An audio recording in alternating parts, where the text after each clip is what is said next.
नमस्कार, आपका स्वागत है हमारे चैनल व्रत भक्ति ज्ञान में।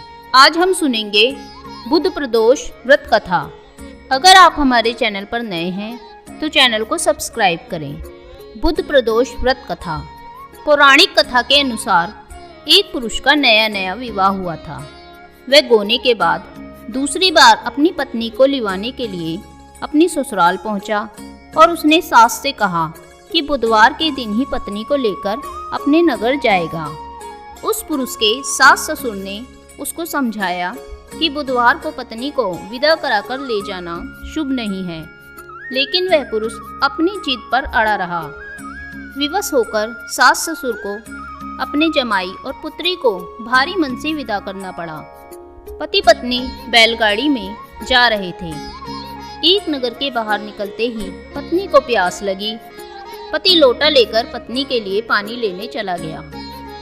जब वह पानी लेकर वापस आया तो उसके क्रोध और आश्चर्य की सीमा न रही, क्योंकि उसकी पत्नी किसी अन्य पुरुष के लाए लोटे से पानी पीकर हंस हंस कर बातें कर रही थी। क्रोध में आकर और आग बबूला होकर वह उस आदमी से झगड़ा करने लगा। मगर ये देखकर आश्चर्य की सीमा न रही कि उस पुरुष की शक्ल उस आदमी से हूबहू मिलती थी। हमशक्ल आदमियों को झगड़ते हुए देखकर जब काफी देर हो गई तो वहां आने जाने वाले लोगों की भीड़ एकत्र हो गई।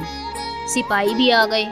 सिपाही ने स्त्री से पूछा कि इन दोनों में से कौन सा आदमी तुम्हारा पति है। तो वह बेचारी असमंजस में पड़ गई, क्योंकि दोनों की शक्ल ही एक दूसरे से बिल्कुल मिलती थी।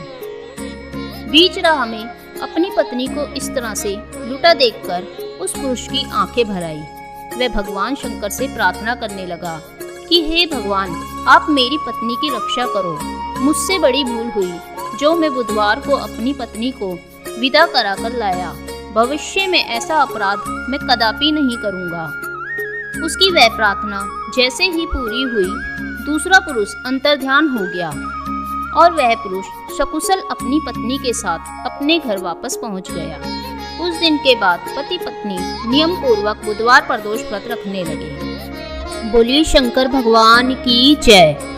बुधवार के दिन जब भी प्रदोष व्रत आता है तो उसे बुध प्रदोष व्रत के नाम से जाना जाता है। कहा जाता है कि प्रदोष व्रत के प्रभाव से व्यक्ति की सभी मनोकामनाएं पूरी होती है।